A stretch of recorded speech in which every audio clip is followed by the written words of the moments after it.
Nobody in the known galaxy ever thought a ham sandwich would change the fate of 12 billion lives. But that's exactly what happened. And the man who made it had absolutely no idea. Today's story is about a human cargo hauler named Marcus Webb, a nobody by every measurable standard. No rank, no titles, no political connections, just a beat-up freighter, a broken vending machine, and one sandwich left in his lunch bag. In the next 20 minutes, you're going to find out why that sandwich started a war, and then stopped one. You're going to learn what it means when an alien civilization literally has no word for giving something away for free. And you're going to watch one ordinary human accidentally become the most important diplomat in the history of the Galactic conquered. Let's start at the beginning. Marcus Webb was, in the most technical sense of the word, a failure. Not the dramatic kind of failure. Not the kind that makes for great tragedy or good cautionary tales. Just the quiet, grinding kind. The kind where every single decision you make is correct by every reasonable measure. And somehow, things still don't work out. He'd graduated near the top of his class at the Martian Colonial Institute of Trade and Logistics. He'd passed his deep space pilot certification on the first try. Something only about 14% of candidates managed. He'd saved every credit he'd earned doing cargo runs for other operators, bought a second-hand Helios-class hauler at auction, named her the Persistence because he thought that was a good omen, and set out to build his own independent freight operation. That had been 11 years ago. The Persistence was still flying, which was something. But she flew badly. Her port stabilizer array had a shimmy that Marcus had patched with a workaround so many times that the workaround had developed its own workarounds. Her cargo manifest processor was 11 software generations behind current. And her onboard vending unit, a luxury that had come with the ship when he'd bought her, had been broken for going on 3 years now. Locked permanently on dispensing in progress, which meant it never dispensed anything at all. Marcus had learned to pack his own lunch. On the morning this story begins, Marcus was 6 days into a solo transit through the Valoris Corridor, a stretch of semi-charted deep space that connected the human outer colonies to the edges of what the conquered navigation charts labeled Pending Classification Zone 7. It wasn't the most scenic route. It wasn't the fastest. But it was cheap and nobody else used it, which meant no traffic, no tolls, and no complications. Marcus liked routes with no complications. In his lunch bag that morning, 1 thermos of coffee, 1 bruised apple, and 1 foil-wrapped ham and cheese sandwich on rye that his sister had made for him before he'd left Callisto Station 6 days ago. It had been in the cooler the whole time. It was still good. He'd been saving it. He was about to eat it when his proximity alarm went off. The alarm wasn't loud. The Persistence's alarm system had lost its urgency calibration 2 years back, so everything came out at the same mild chime, regardless of whether it was a coffee notification or an incoming missile. Marcus had learned to interpret the display instead. He looked at the display. Emergency escape pod. Drifting. No propulsion signature. Faint life sign reading. 1 occupant. Bio signs irregular. Marcus set his sandwich down. He ran the registration sweep on the pod. It came back flagged, not human registry. The pod design was Valesi. He recognized the whole geometry from his nav charts. The Valesi were one of the 12 primary species of the Galactic Concord. Roughly humanoid, bipedal, roughly his height range. Breathed a similar enough atmospheric mix that his ship's air supply wouldn't kill them. Known in the diplomatic briefings he'd half read when he'd gotten his deep space license as hierarchically complex, which was the polite way of saying they had a social structure so rigid and complicated that entire academic careers had been built studying it. There was one Valesi in that pod. Small bio sign, possibly a juvenile, possibly dying. Marcus ran 3 calculations in about 4 seconds. 1. How far out of his way would rescue be? Not very. 2. What were his legal obligations under conquered deep space recovery law? Substantial. 3. What would he do if he didn't? He already knew the answer to 3. He brought the persistence around and matched velocity with the pod. The docking took 11 minutes. The pod was old, older than his ship, and the coupling adapter wasn't a standard fit. So he had to use a manual bridge clamp and a lot of unpleasant language to get it seated right. When the airlock finally cycled and the inner door opened, Marcus got his first look at his passenger. She was young. Very young. If Valesi aging tracked anything like human aging, he'd have guessed she was somewhere between 8 and 12 years old. She had the characteristic Valesi skin patterning, deep gray-blue, with faint bioluminescent traces along her temples and collarbones that were pulsing weakly. The light stuttering in a way that Marcus, even without medical training, could recognize as bad. She was dehydrated, maybe malnourished. The pod's emergency rations had a slot on the wall that was completely empty. She'd been in there a while. She looked at Marcus with enormous amber eyes and said something in Valesi that his translator didn't catch. His translator was, like most of his equipment, a generation or 2 behind. Then she passed out. Marcus caught her before she hit the deck. He carried her to his crew bunk. The ship only had the one. And started running through every first aid protocol he could remember. He was no doctor, but he knew what dehydration looked like, and he knew what he had. Her name, Marcus eventually learned, was Sarah. That wasn't her full name. Her full Valesi name had 14 syllables and 3 tonal components that his voice couldn't reproduce. But she accepted Sarah from him without complaint, once she was conscious enough to complain about things. She came around about 40 minutes after he'd gotten her settled. He'd given her water first, slow, careful, because fast rehydration had its own risks. And then some electrolyte tabs from his emergency kit that he wasn't completely sure were safe for Valesi biology, but seemed to be doing more good than harm based on the way her bioluminescent traces were stabilizing. When she was sitting up, wrapped in his spare thermal blanket, and looking at him with those enormous amber eyes, with an expression he could only describe as carefully neutral, not trusting, not hostile, just evaluating, Marcus made a decision. He went to his lunch bag. He came back with a sandwich. He held it out to her. She stared at it. She stared at him. She said something in Valesi. His translator produced, "This is a trade offer? What is the exchange?" Marcus blinked. It's food. You're hungry. Here." The translator rendered his words. Sarah stared at the sandwich, then at him, then at the sandwich again. The bioluminescent traces along her temples pulsed in a quick, complicated pattern that his translator obviously couldn't capture. She said, "You are offering sustenance, without exchange, without contract, without debt assignment." Marcus said, "Yeah, it's a ham sandwich.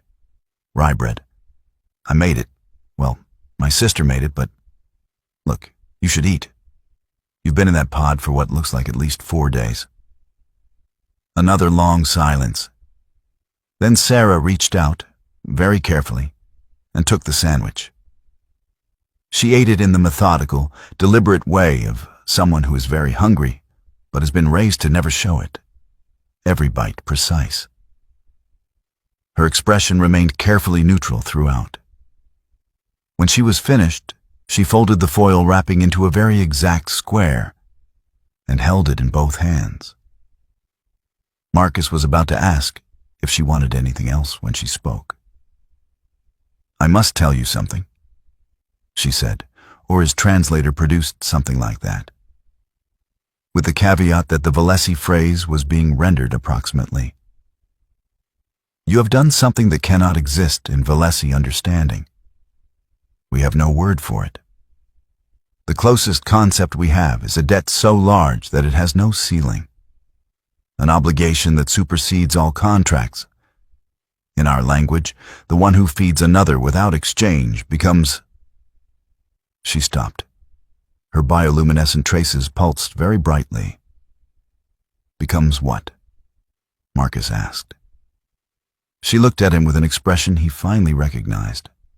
It was awe.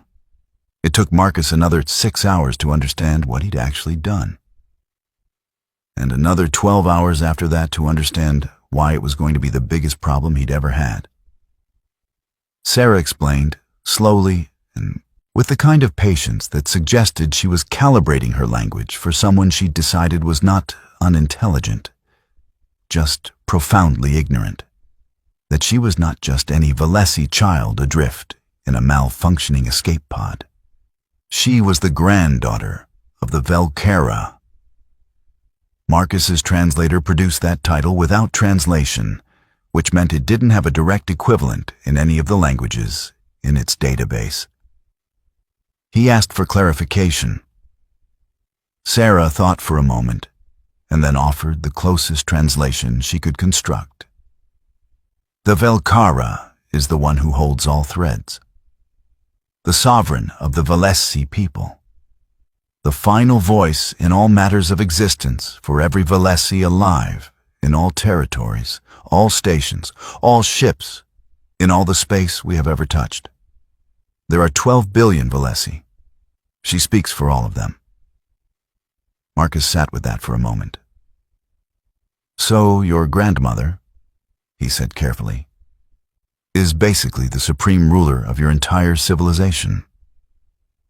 "Yes," said Sarah. "And you were drifting in a broken escape pod in the Valoris corridor." "Yes," said Sarah with slightly less composure. Marcus did not ask the obvious follow-up question. He was good at reading rooms, even alien ones, and this was not the moment for it. What he did do was pull up his nav system and start calculating how long it would take to get Sarah to the nearest Valesi administrative station. The answer was 2 days at the Persistence's best sustainable speed. He told Sarah this. She nodded, her bioluminescent traces cycling through something complicated and difficult to read. Then she said, "You do not understand what you have done." "You mentioned that," Marcus said. "The no-ceiling debt thing." "It is not a debt," Sarah corrected quietly. "Our language does not have a word for what you have done, because in 12,000 years of recorded Valesi history, no external being has ever fed a Valesi without condition, without contract, without the establishment of exchange. Trade is the foundation of all Valesi society. Every meal, every kindness, every favor. Everything has a precisely recorded value. Everything is exchanged. That is how we maintain order. That is how we prevent obligation from becoming power. That is how we keep hierarchy stable." She looked at Marcus with those amber eyes. "You did not do that.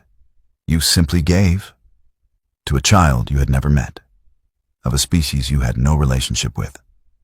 At personal cost, that was your food, and I can see you have little." Marcus, who had not yet eaten anything himself and was trying not to think about it, said nothing. "In Valesi understanding," Sarah continued, "an act without exchange is not merely generous. It is a claim. By giving without taking, you have placed yourself above the exchange.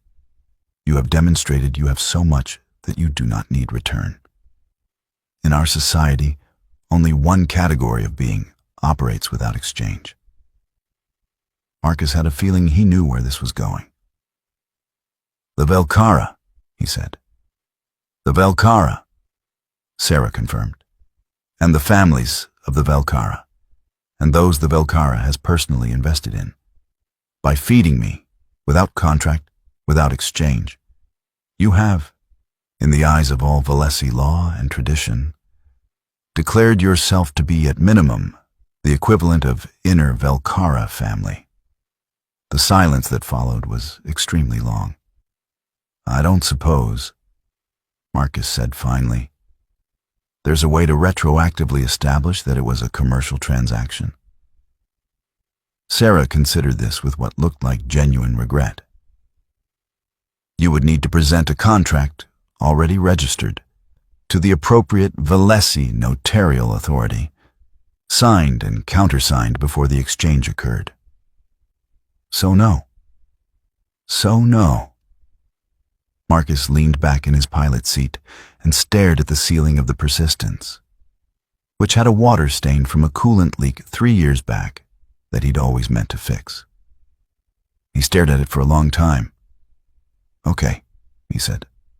"Walk me through what it means, practically, for me, right now." What it meant, practically, was this.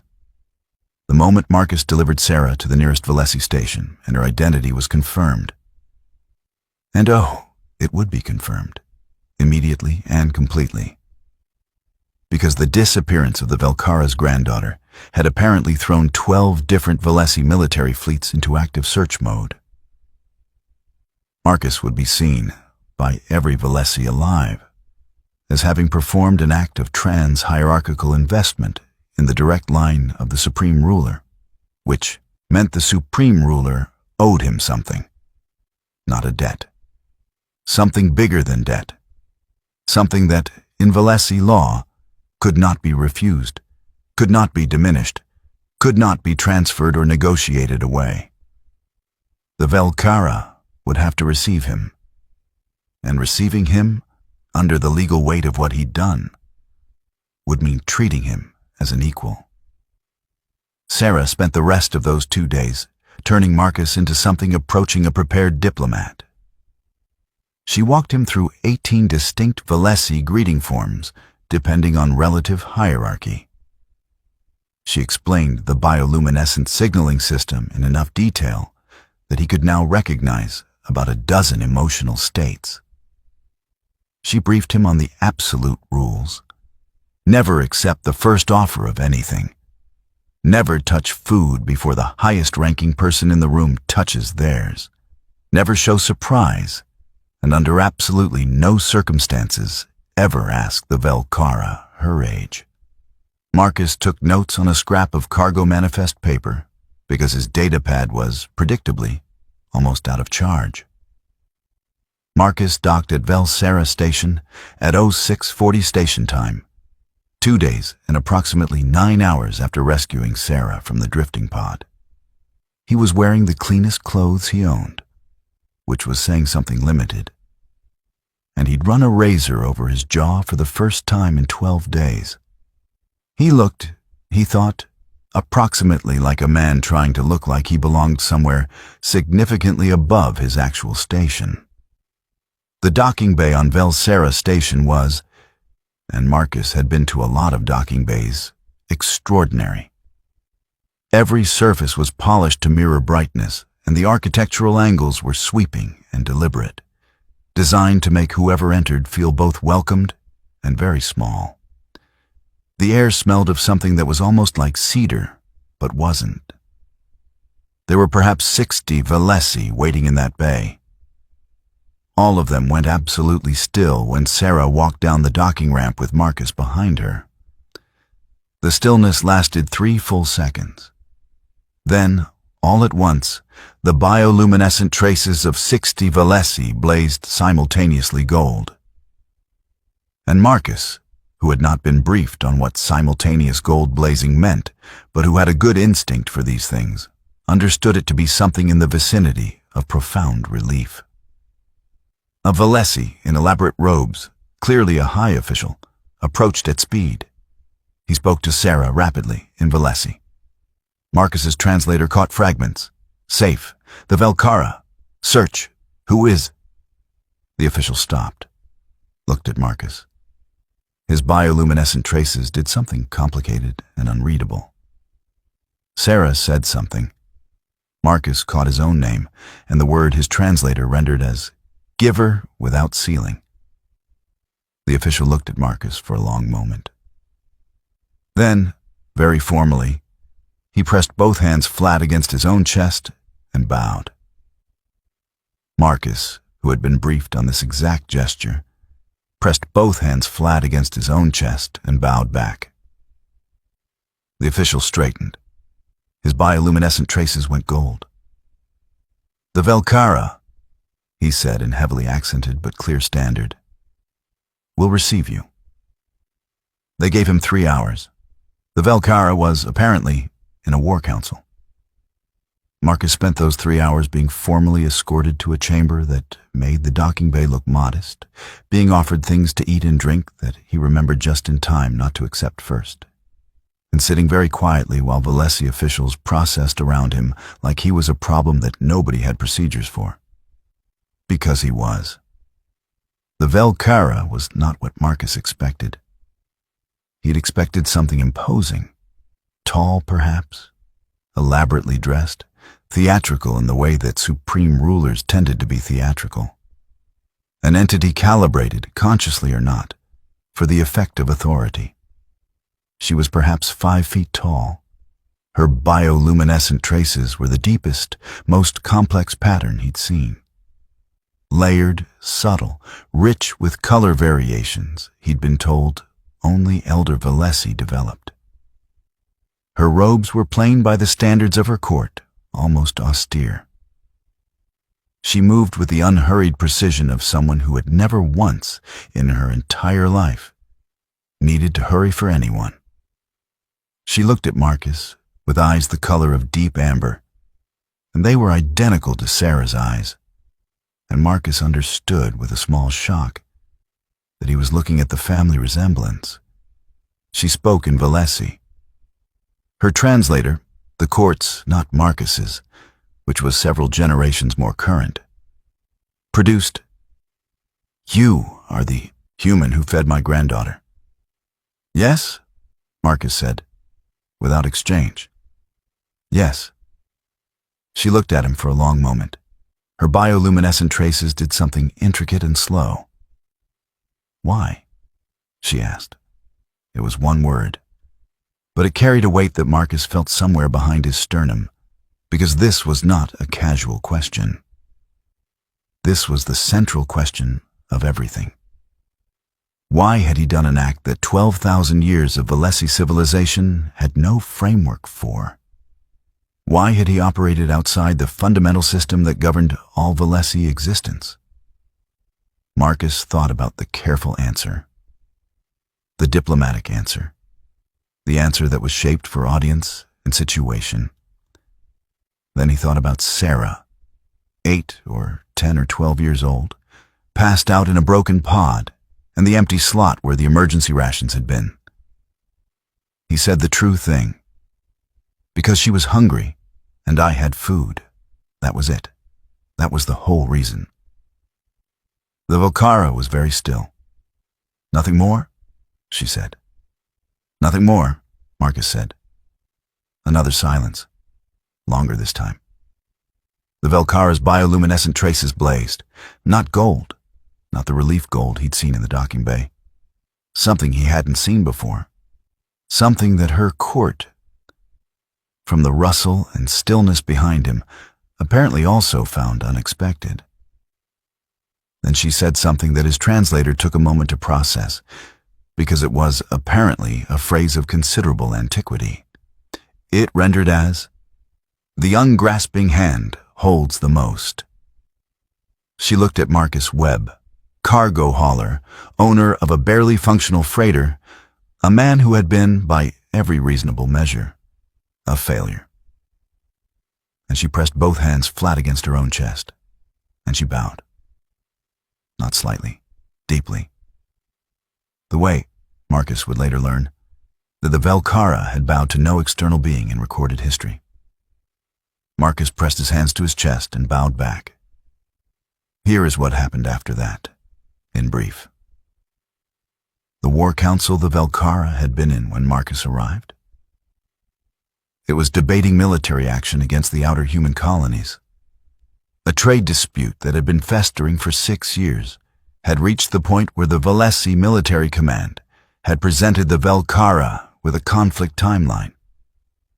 Within the month, there would have been engagement. The Velkara dissolved the war council. She opened diplomatic talks with the Outer Colony Administration instead. Talks that, under Valesi custom, she was required to conduct with the full weight of the debt above debt she carried toward the human who had fed her granddaughter. Marcus was made, over his vigorous but ultimately unsuccessful objections, a conquered trade ambassador. The formal title was longer and contained 3 tonal components he couldn't reproduce. He kept calling himself a cargo hauler. Nobody listened. The persistence got fixed, fully, properly fixed, including the stabilizer array, the cargo processor, and the vending machine. The vending machine produced, on its first operational cycle, something that was approximately a ham sandwich. Sarah came to visit him on Callisto Station the following year. She brought his sister a gift, an item of Valesi craftsmanship worth, as it turned out, approximately 12 times the value of the persistence. His sister, who had no idea what was happening, thanked her and offered her a cup of tea. Sarah accepted, without any discussion of exchange, without any contract. Her bioluminescent traces went gold, and Marcus Webb, cargo hauler, failed entrepreneur, accidental diplomat, the man who'd given his last sandwich to a stranger because she was hungry and he had food, watched the two of them sit down at his sister's kitchen table and thought that maybe, sometimes, the thing that changes 12 billion lives is the simplest thing in the world. You just have to be willing to go hungry for it. If this story hit you the way it hit me, drop a comment below with just one word. The word that comes to mind when you think about what Marcus did. And if you want another story where an ordinary human ends up in an impossible situation and somehow comes out the other side, the next one is right there on your screen. See you in the next one.